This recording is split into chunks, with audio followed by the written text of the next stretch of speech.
오늘 그리스도인의 정체성의 문제를 오늘 본문을 통해서 함께 나눠보고자 합니다. 어느 사람이든지 자기가 어떤 사람이고 무엇을 하는 존재이냐 하는 것을 아는 것은 우리가 살아가는 환경 가운데 굉장히 중요한 문제입니다. 아는 사람과 그것을 파악하지 못한 사람은 삶의 방향도 목적도 결실도 다르기 때문이죠. 근데 그리스도인의 정체성을 또 그렇게 정의해 볼 수 있습니다. 그리스도인은 세상에 복을 선포하는 사람이다. 저는 그렇게 정의할 수 있습니다. 우리는 세상에 복을 선포하는 사명을 받은 사람인 줄로 믿으시기 바랍니다. 복 주시는 분은 하나님이신데 그 하나님의 복을 선포할 사명이 우리 그리스도인 각각에게 주어졌다는 거죠. 구별된 사람 복의 근원으로 부름받은 아브라함이 있습니다. 아브라함에게 하나님은 어떤 삶을 약속하셨습니까? 창세기 12장 2절 3절에 보면 내가 너로 큰 민족을 이루고 내게 복을 주어 내 이름을 창대하게 하리니 너는 복이 될지라. 너를 축복하는 자에게는 내가 복을 내리고 너를 저주하는 자에게는 내가 저주하리니 땅의 모든 족속이 너로 말미암아 복을 얻을 것이라 약속하셨습니다. 하나님은 아브라함에게 자손의 번성과 큰 민족 될 것을 예언하셨고 아브라함도 그 이름이 창대케 될 것을 약속해 주셨습니다. 그러면 왜 그렇게 해주십니까? 아브라함과 그 자손에게 주어진 복은요, 그들에게만 한정된 것이 아닙니다. 그들이 복의 근원되어서 복 자체가 되어서 다른 사람에게 복을 넘치도록 나눠주는 사명이 있기 때문이죠. 그래서 쉬운 성경에는 너는 다른 사람들에게 복이 될 것이라 그렇게 해놨고, NIV 성경은 You will be a blessing, 그래서 너 자체가 복이다 그렇게 얘기하고 있어요. 그러므로 이 아브라함의 약속을 계승한 크리스찬은 있는 곳에서 늘 복덩어리로 사는 줄로 믿으시기 바랍니다. 우리가 복덩어리예요. 진실한 그리스도인은요, 항상 이 복을 품고 어디든지 이 복을 전파하는 사람이 되어야 될 줄로 믿습니다. 그러면 어떻게 이 복을 내가 받을 뿐만 아니라 나누는 삶이 될 것인가? 제일 중요한 것은 우리의 입술을 통해서, 복된 말을 통해서 이것을 나눌 수 있습니다. 그래서 우리가 먼저 생각할 것은 항상 우리는 축복의 말을 실천하는 사람이 되어야 될 줄로 믿습니다. 선하고 아름다운 말은 그 말을 하는 사람에게도 참 좋지만 듣는 사람에게 새 힘과 능력을 전해줍니다. 좋은 기운을 전해주고요, 용기와 의욕이 살아나게 하죠. 그래서 선한 말은 사람을 살리고 치유하고 일어나게 하고 행복을 줍니다. 하나님 우리에게 하라고 하신 축복의 말이 바로 이런 선한 말들이에요. 로마서 12장 14절을 보면 이렇게 말씀하고 있습니다. 같이 읽어보겠습니다. 너희를 박해하는 자를 축복하라. 축복하고 저주하지 말라.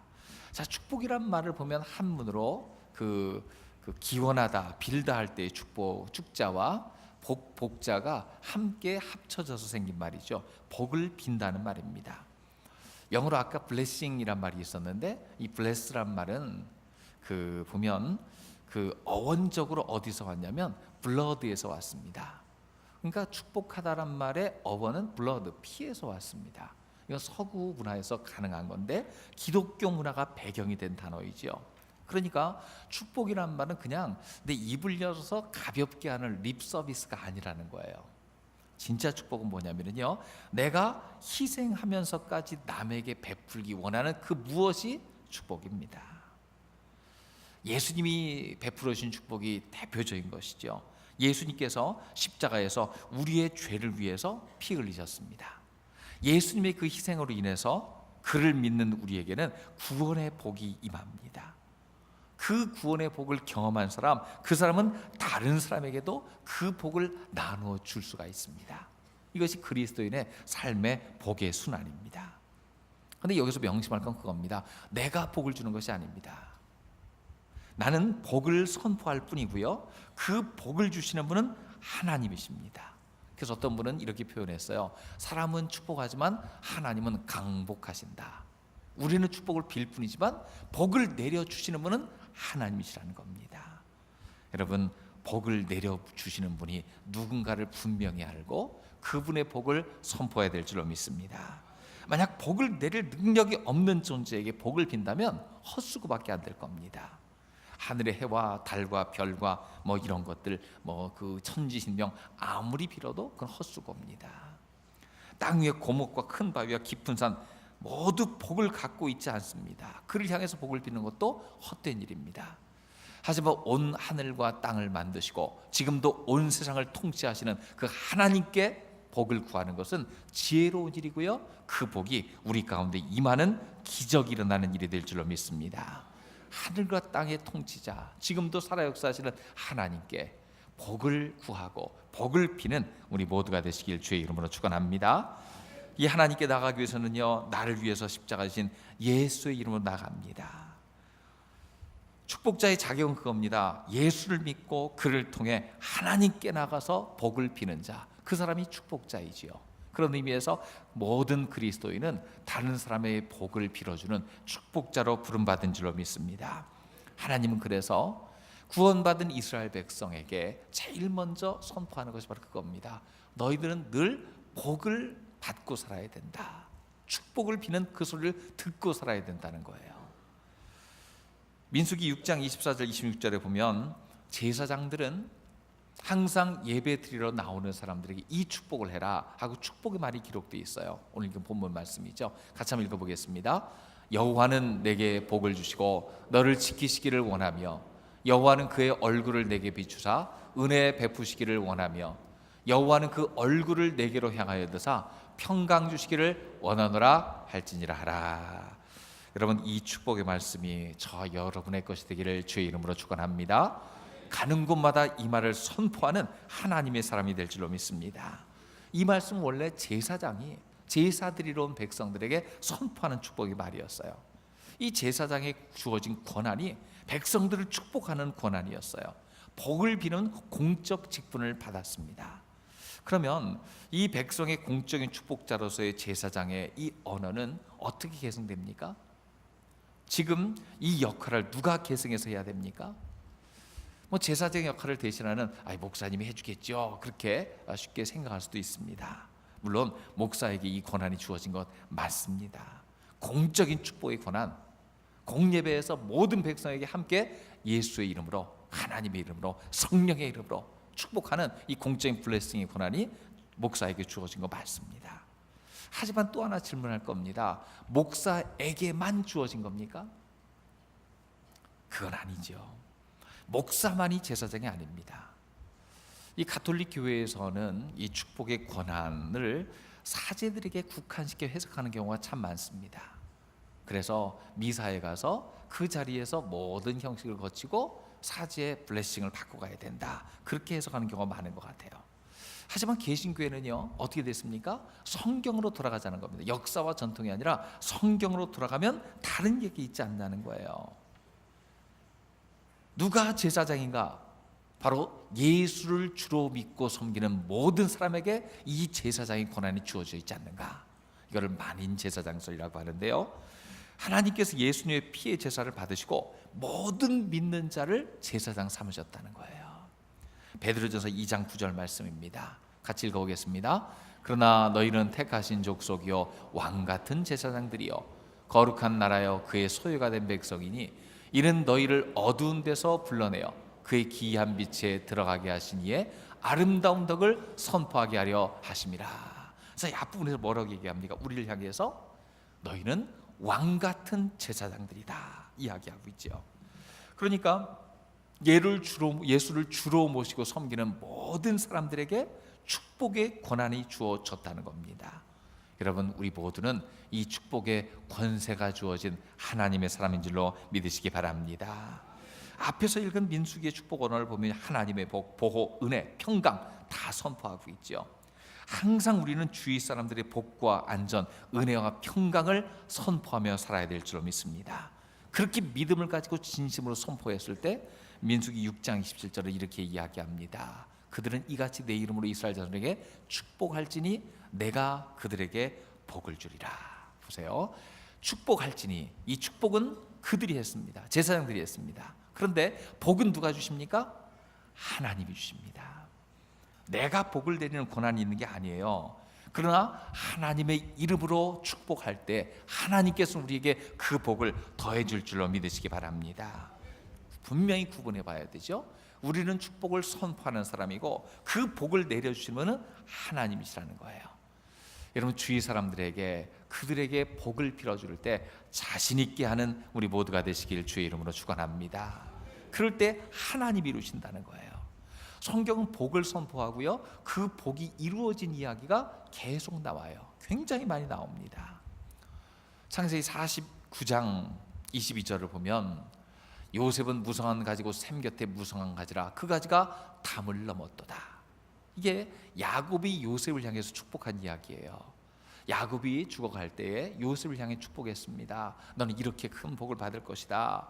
야곱은 그 축복을 하고 얼마 후에 죽었어요. 하지만 그 복은 요셉의 자손 대대로 이루어진 줄로 분명히 믿습니다.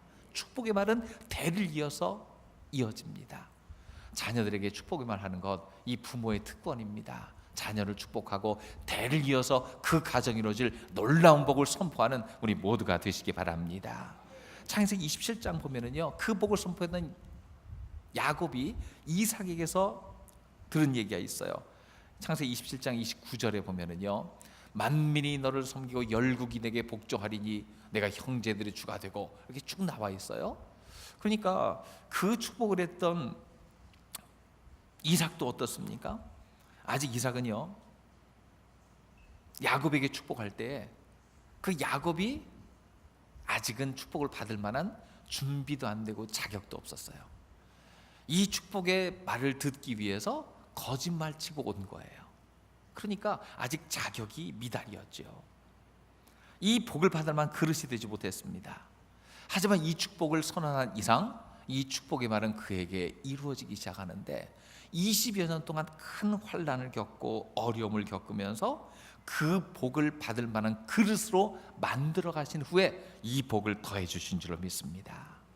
나는 복을 선포할 뿐이지만 그 복을 받을 만한 그릇이 되도록 하나님은 우리를 향해 일하시는 줄로 믿습니다. 우리도 그런 경우가 있어요. 아무리 복을 선포해봤자 뭐하냐, 이 복의 가치도 모르고 아직 저걸 받을 만한 사람도 못 되는데, 그럴 수 있습니다. 하지만 우리는 소망 가운데 축복을 선포할 뿐입니다. 하나님 복 내시길 구할 뿐입니다. 그러면 하나님은 열심을 내어서 그 사람을 바꾸어서 복받을 만한 그릇을 만들어서 이루시는 분인 줄로 분명히 믿습니다. 항상 주인의 가운데 이 축복의 언어가 우리의 삶 속에 늘 더하시기를 주의 이름으로 축원합니다. 또 반대로 보면 저주의 말을 금해야 됩니다. 우리가 버릇처럼 나오는 말이 무언가를 저주하는 말이에요. 성경은 우리 입에서 저주의 말을 금합니다. 그럼 여기서 저주라고 하면 무지무지한 악담 아닌가 그렇게 생각할 수 있지만 그렇지만도 않아요. 저주를 정의해 보면 다른 사람이 해를 입기를 원하며 표현하는 모든 말과 행동을 저주로 볼 수 있습니다. 그 사람이 안 좋은 일을 당하길 기원하는 행동 저주입니다. 우리가 흔히 노래할 때 우리 민요 중에 그런 노래가 있죠. 나를 버리고 가시는 님은 심리도 못 가서 발병 난다. 시기하고 투기해서 한 말이겠지만 그것이 일종의 저주입니다. 잘 되라 보자 퇴퇴퇴, 이게 저주입니다. 어떤 사람이 병들거나 사고 나거나 망하게 되면요, 당해도 싸다, 이게 저주입니다. 좋지 않은 말이에요. 그 사람에 대한 안타까움이나 연민 대신에 마땅하다 생각하며 고소해야 하는 것, 이게 일종의 저주가 됩니다. 성경은요 보다 더 엄격하게 이야기하고 있어요. 마음속으로라도 저주를 품지 말라, 이게 성경입니다. 전도서 10장 20절 보면, 자 같이 한번 읽어봅니다. 심중에라도 왕을 저주하지 말며 침실에서라도 부자를 저주하지 말라. 공중의 새가 그 소리를 전하고 날짐승이 그 일을 전파할 것임이니라. 자 여기서 저주의 대표적인 대명사로 왕, 부자를 들고 있습니다. 근데 이걸 보면서 그 생각을 했어요. 요새 신문이나 여러 기사들이 이 전도서 10장 말씀을 그대로 옮겨놓은 것 같다. 입만 열면 대통령, 지도자 욕이고, 뭐 문제만 생기면 부자들이 잘못했다, 갑질한다, 욕하고, 그런 일이 얼마나 많은지 몰라요. 전통적으로 왕이나 부자들이 좀 그런 욕을 많이 먹어왔던 것 같아요. 왜냐하면 권력을 남용하거나 가진 금력을, 자기가 가진 돈의 힘을 가지고 다른 사람을 모욕하는 일을 많이 해왔었겠지요. 그런데 성경은 분명히 이야기합니다. 심중이라도 왕을 저주하지 마라. 침실에서라도 부자를 저주하지 말아라. 이유는 무엇입니까? 그것이 유익하지 않기 때문입니다. 잘못을 분명히 지적하고 건강한 비판을 통해서 대안을 제시하는 이 행위는 좋지만 그 사람을 싸잡아서 인격을 저주하고 모독하는 행위는 하나님 앞에 옳지 못합니다. 물론 성경에도 저주에 대한 이야기 나오긴 나와요. 갈라디아 3장 10절에 보면 무릇 율법 행위에 속한 자들은 저주 아래 있나니, 그렇게 이야기하고 있습니다. 율법은 죄를 분별하게 하는 역할을 하거든요. 그러니까 죄 가운데 있는 자는 저주에 속해 있다라고 하는 것을 여기서 이야기해 주는 거예요. 그러나 한번 생각해 보십시오. 그 저주가 임하게 하는 것은 우리의 권한이 아닙니다. 죄 가운데 있으면 저주받게 되어 있는데 이 저주를 시행하는 것은 우리의 힘으로 되는 것이 아닙니다. 그것은 하나님의 영역이에요. 죄에 대해서 심판하고 그 죄의 대가를 치르게 하는 것은 하나님의 영역인데, 우리 입에서 저주가 나오고 그것이 이루어지기를 소망하게 되면 어떻습니까? 내가 어느 순간에 하나님의 자리를 차지하고 있게 되는 거죠. 아담이 하나님의 자리를 슬그머니 탐냈듯이 우리도 저주하는 순간, 어느 순간 하나님의 위치에 서서 교만한 행동과 그 열매를 맺게 될 수 있다는 겁니다. 우리는 저주의 입술을 그치는 우리 모두가 되어야 될 줄로 믿습니다. 오히려 우리 마음속에 이런 저주가 나오려는 그런 밤이 있을 때마다 우리는 한 걸음 더가 반대로 행동해야 됩니다. 저주 대신에 축복하라고 성경은 말하고 있습니다. 처음부터 그렇진 않죠. 마음 상하고 그것이 계속되고 하다 보면은 결국 저주가 되고 미움이 되고 원수 맺게 되는데, 이런 원수 맺는다는 것은 무엇입니까? 바로 사단마귀가 좋아하는 일이에요. 서로 원수 맺고 싸우게 하고 함께 망하는 것, 이건 사단이 좋아할 일입니다. 그래서 성경은 오히려 이야기합니다. 잠언 25장 21절에 보면 같이 한번 읽어보겠습니다. 내 원수가 배고파하거든 음식을 먹이고 목말라 하거든 물을 마시게 하라. 로마서 12장 20절도 읽어볼까요? 내 원수가 줄이거든 먹이고 목마르거든 마시게 하라. 그리함으로 내가 숯불을 그 머리 위에 쌓아 놓으리라. 자, 저주를 해도 마땅한 사람에게 사랑하고 축복하고 주라 성경은 권합니다. 왜냐하면 말에 힘이 있기 때문에 그래요. 저주도 힘이 있습니다. 저주로 인해서 사람이 분명히 그 영향을 받게 됩니다. 그 사람이 죄를 짓고 잘못했다면 그 일의 심판을 당할 것인데 거기에 나의 저주의 힘까지 보태지 말라는 거예요. 저주로 인해서 사람이 더 크게 파괴되는 것을 원치 않으시기 때문에 그렇습니다. 무엇보다도요, 이 저주라는 것은 들은 사람뿐만 아니라 그 저주를 한 사람에게도 좋지 않은 영향을 미치게 되어 있습니다. 시편 109편 18절에 이렇게 나와 있습니다. 같이 한번 읽어보겠습니다. 또 저주하기를 옷 입듯 하더니 저주가 물같이 그의 몸속으로 들어가며 기름같이 그의 뼈속으로 들어갔나이다. 자, 내가 저주하기를 옷 입듯 한다. 늘 입술에 원망과 불평과 저주를 달고 살면 그 이야기를 제일 먼저 듣는 대상이 납니다. 지금도 제가 이렇게 앞에서 말씀을 나누지만 이 말씀을 제일 먼저 듣는 사람이 접니다. 왜냐하면 모니터 스피커가 제일 가까이 있어요. 제 말이 제 귀로 제일 먼저 들려요. 그러면 저주를 하게 된다면 그 저주를 제일 많이 듣고 영향받는 것이 접니다. 뼈에 스며들고 마음에 스며들고 몸에 스며들게 될 겁니다. 그러면 제일 손해보는 게 납니다. 더구나 누군가를 욕하고 저주할 때 어떻습니까? 그 사람이 없는 가운데 하는 경우가 많아요. 있는 가운데 하면 에이 그냥 분이나 풀렸다 하죠. 없는 가운데 계속 투덜거리면요, 그 저주와 그 언어가 누구에게 영향을 미칩니까? 그 대상이 아니라 나 자신에게 영향을 미쳐요.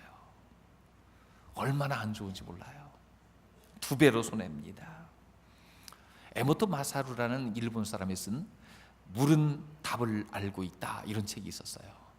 지금 2편이 얼마 전에 나왔더라고요. 근데 그 책이 뭔 얘기냐면 그 얘기예요. 참 이상한 실험을 했습니다. 뭐 사랑해, 축복해, 아주 좋은 말을 물에게 들려주고 그 말을 많이 든 물을 이렇게 분석해 가지고요, 그 결정 사진을 찍었는데 아름답고 조화로운 게 나와요. 또 반대로 미워, 죽어, 아주 부정적인 말을 쏟은 그 물이 있습니다. 그 물을 또 이렇게 해가지고요, 그 현미경 사진을 찍어보니까 그 결정 구조가 아주 엉망이고 질서가 없어요. 근데 말만이 아닙니다. 글로도 그런 글을 써서 붙여놓은 것과 아니면 원망과 저주의 말을 써붙여놓은 물병에 물의 구조가 달랐습니다. 그걸 사진을 찍어가지고요, 그걸 분석해가지고요, 실험 결과하고 책을 쓴 사람이 있어요. 그거 보면서 그 생각했습니다. 우리 인체 구성 성분 중에서요, 물이 참 많아요. 수정란 상태일 때는 99%가 물이고요, 태어날 때는 90% 정도가 물 성분입니다. 성인은 70% 정도가 물 성분이고요, 나중에 아주 늙어서 죽을 때 보면 한 50%까지 떨어진다는 거예요. 그러니까 우리 몸에 상당한 부분이 물인데, 거기에 향해서 항상 축복을 선포하면 여러분 면역력이 증가되고 건강이 넘칠 줄로 믿습니다. 하지만 늘 저주하고 아주 좋지 않은 말로 그에게 계속 채우면은요, 그가 시름시름 앓게 될 것 같습니다. 우리 몸의 균형을 무너뜨립니다. 항상 우리 입술을 통해서 축복의 언어가 나갈 때에, 저주와 악담과 비난이 아니라 축복과 격려와 칭찬이 있을 때 우리의 삶도 평강을 얻고 우리의 몸도 건강을 얻을 줄 믿으시기를 주의 이름으로 축원합니다. 그래서 참 이건 실제적인 교훈이에요. 저주와 결별하고 복을 베푸는 인생이 되라. 우리의 삶이 복된 인생이 돼야 됩니다. 항상 저 사람 옆에 가면 좋은 이야기 듣고 복을 내가 받는 것 같은 그런 느낌이 들어 이런 얘기가 나와야 됩니다. 여러분, 원수 있는 사람은요, 원수 같은 사람이 있으면 인생 행복하지가 않아요. 늘 저주하며 악담하게 되고요, 그래서 우리 인생이 불행해져요. 그래서 성경은요, 우리에게 원수 없이 사는 방법을 가르쳐 줍니다. 자, 원수 없이 사는 방법 간단합니다. 원수를 사랑하는 것입니다. 되게 쉬운 말을 해갖고 당황하시는데 원수를 사랑해야 됩니다. 사랑하는 척이 아니라 실제로 사랑하는 마음과 행동과 결단이 있어야 됩니다. 그럼 여러분 가운데 질문할지 몰라요. 미워하지 않고 저주하지 않는 것도 감지덕지인데 이 사랑하고 축복하라니 너무 어려운 문제 아닙니까? 우리한테 얘기할 수 있어요. 하지만 어쩌겠습니까? 성경이 그렇게 나와 있습니다. 하나님의 방법은 사랑하고 축복함으로써 내 마음속에 원수를 지워버리는 거예요. 이렇게 원수를 사랑하는 삶을 예수님께서 모범을 보여주셨습니다. 갈라디아 3장 13절입니다. 같이 읽습니다. 그리스도께서 우리를 위하여 저주를 받은 바 되사 율법의 저주에서 우리를 속량하셨으니 기록된 바 나무에 달린 자마다 저주 아래에 있는 자라 하였습니다. 그렇습니다. 예수님께서 우리 죄를 위해서 십자가에 죽어주셨습니다. 그래서 우리의 저주가 풀렸습니다. 그렇다면 우리도 이 세상에서 하나님께서 명령하신 것처럼 항상 축복함으로 말미암아 그 사람에게 걸려있는 저주의 굴레를 풀어내는 삶을 살아야 될 줄로 믿습니다. 원수를 사랑해라, 참 교회만 늘 듣는 말이죠. 너무 어려워요, 어떻게 합니까? 얘기하는데 쉬운 방법 하나 가르쳐 드릴게요. 쉽게 생각하면 그렇습니다. 제일 왼수 같은 사람이 누굽니까? 대개 집에 있어요. 남편이 왼수 같고 아내가 왼수 같고 자녀들이 왼수 같아요. 그런데 그 왼수 같은 가족들 어떻게 합니까? 배고프다면 밥 차려주죠. 필요하다면 용돈 주죠. 말썽 부리면 꾸중해 주죠. 그게 뭡니까? 이게 원수를 사랑하는 겁니다. 그렇다면 우리 주변에 나에게 이런 일을 하는 사람들이 있잖아요. 많잖아요. 참 보면 해주는 거 없이 미운 사람이 있어요. 존재 자체가 미워요. 그런 사람이 있어요. 그러면 여러분, 감정은 안 바뀝니다. 미워하는 마음이 있고 싫어하는 마음이 있어요. 바꿀 수 없어요. 어떻게 감정을 확 바꿉니까? 감정은 그렇다 할지라도 집안 식구에 그런 감정이 있을 때도 어떻게 행동합니까? 그래도 필요한 것을 주고 공급해주고 격려해주고 아무리 미워도 잘 된다고 해주고 토닥여주고 그러다 보면 어떻게 됩니까? 그 사랑이 다시 회복될 줄로 믿습니다. 우리 주변에 있는 미운 사람들에게 우리는 감정은 안 바뀌어도 괜찮아요. 필요를 공급해주고 인내해주고 소망을 가지고 작은 사랑의 행동을 할 때에 결국은 그 마음도 바뀌고 관계도 바뀌고 미래도 바뀌어질 줄로 믿습니다.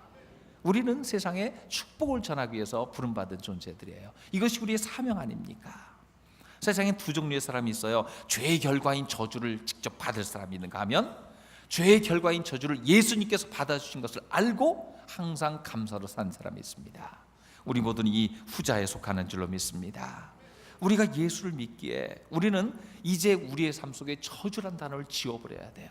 올 때마다 축복으로 바꿔야 돼요. 따라하겠습니다. 나는 저주의 창고가 아니라 축복의 통로입니다. 여러분, 우리의 삶 속에 늘 축복이 쌓여 있다가 흘러갈수록 더 채워지는 삶이 되시기를 주의 이름으로 축원합니다. 또 반대로 그런 경우가 있어요. 내가 선을 행하고도 잘하고도 욕먹는 경우, 저주받는 경우가 있어요. 참 억울하죠. 내가 이렇게 선을 행하고도 왜 이런 소리를 들어야 되나, 그럴 때가 있습니다. 참 마음이 참 그렇죠. 그런데 그때마다 우리 생각할 것은 무엇입니까? 이 모든 잘못된 저주는 나에게 해당되지 않는 줄로 믿으시기 바랍니다. 해당되지 않습니다. 그리스도인에게 저주는 해당 사항이 없습니다. 마가복음 16장 17, 18절에 이런 말씀이 있어요. 같이 한번 읽어보겠습니다. 믿는 자들에게는 이런 표적이 따르니 곧 그들이 내 이름으로 귀신을 쫓아내며 새 방언을 말하며 뱀을 집어올리며 무슨 독을 마실지라도 해를 받지 아니하며 병든 사람에게 손을 얹은즉 나으리라. 이 말씀 속에서 무슨 독을 마실지라도 해를 받지 아니하며, 이걸 주목해 보세요. 어떤 사람 믿음 있는 거 시험해 본다고 이거 가지고 독보수 따서 혀 대고 뭐 그러지 마세요. 그러면 혀가 아리다가 몸에 마비가 올 겁니다. 근데 이 말을 잘 보면은요, 비유로 해석하는 것이 더 적절할 때가 많아요. 물론 바울이 독사에게 불리고 살아난 것처럼 해를 입지 않는 그런 경우도 있지만, 이 말씀에서 잘 보면은 시편 140편에 그 입술 아래는 독사의 독이 있나이다 하는 부분이 있어요. 그러니까 독과 같은 말을 쏟아내서 사람을 괴롭히는 경우가 있고요, 그 때문에 피해를 입는 경우가 있다는 거예요. 요즘도 가끔 연예인들에게 악플을 날리고 정말 입에 담을 수 없는 악한 말을 갖다 해서 그것을 계속 듣고 보고 보던 사람이 죽음에 이르는 경우도 종종 있어요.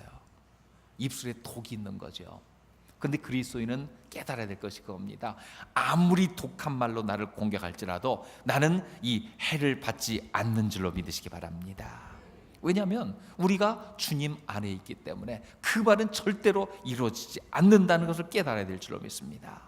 그리고 오히려 어떻게 생각이 됩니까? 나를 향해 저주하고 미워하고 시기해서 악한 말을 지어내는 자들, 그들을 향해서 다시 저주로 맞받아치는 것이 아니라 그들을 때문에 위하여 기도하고 복을 빌어줘야 될 줄로 믿습니다.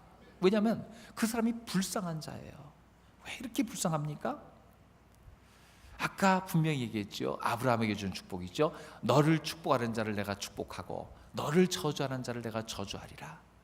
그 사람이 그런 저주를 퍼붓는다는 건 뭐냐면요, 하나님의 저주 아래 있다는 거예요.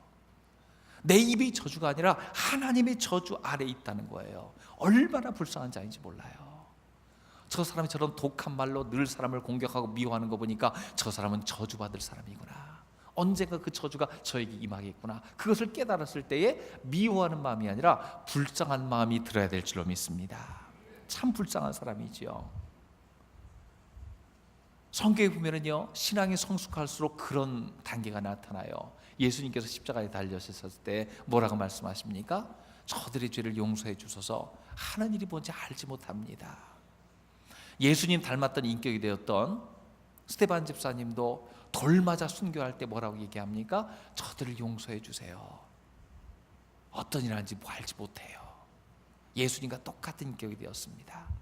우리는 지금 돌 맞고 있거나 십자가에 못 박힌 상태가 아니잖아요. 그렇다면 우리가 성숙한 그리스도인이 되면 우리 주변에 나를 악담하고 모함하고 미워하는 자들, 그 말에 대해서 원망하면서 또 다른 말로 그를 비방하는 것이 아니라 그 일은 나에게 절대 영향을 미칠 수가 없다. 오히려 그 말을 하는 자들에게 저주가 임할 것을 알고 불쌍히 여기며 기도할 수 있는, 오히려 그들에게 선을 베풀 수 있는 그런 은혜가 우리 가운데 있기를 주의 이름으로 축원합니다. 우리는 세상의 저주에서 해방된 사람이에요. 예수님 우리 가운데 계시기 때문입니다. 그리고 우리는요, 이렇게 이런 복, 저주가 아니라 늘 축복이 함께하는 삶을 우리가 살 뿐만 아니라 다른 사람에게 이런 복을 주므로 나를 통해서 예수님을 깨닫게 하는 사명자가 되어야 될 줄로 믿습니다.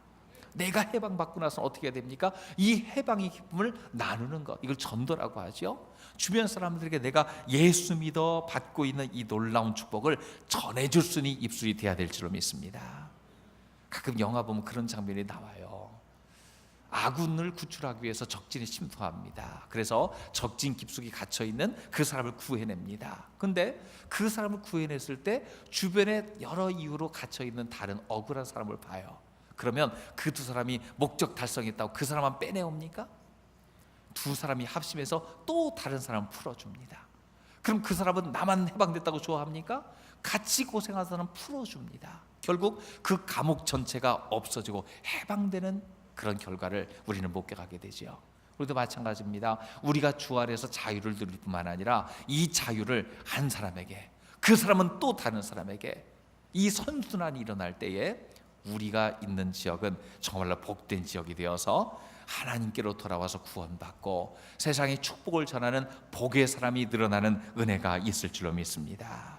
우리는 먼저 세상의 말의 저주에서 풀려나서 축복을 누리는 자가 되고 하나님의 축복을 전하는 새 사람으로 쓰임받는 우리 모두가 되시기를 주의 이름으로 축원합니다. 기도하겠습니다. 우리 함께 기도할 때 그를 위해 기도합니다. 하나님, 우리가 항상 축복하는 사람이 되게 해 주옵소서. 저주를 바꾸어 축복으로 이끄는 사람 되게 해 주옵소서. 원수 같은 사람들 감정이 아니라 결단하여 의지적으로 사랑하여서 세상을 변화시키는 하나님의 사람으로 쓰임받게 해달라고 우리 주여 한번 부르고 합심하여 기도합니다. 주여.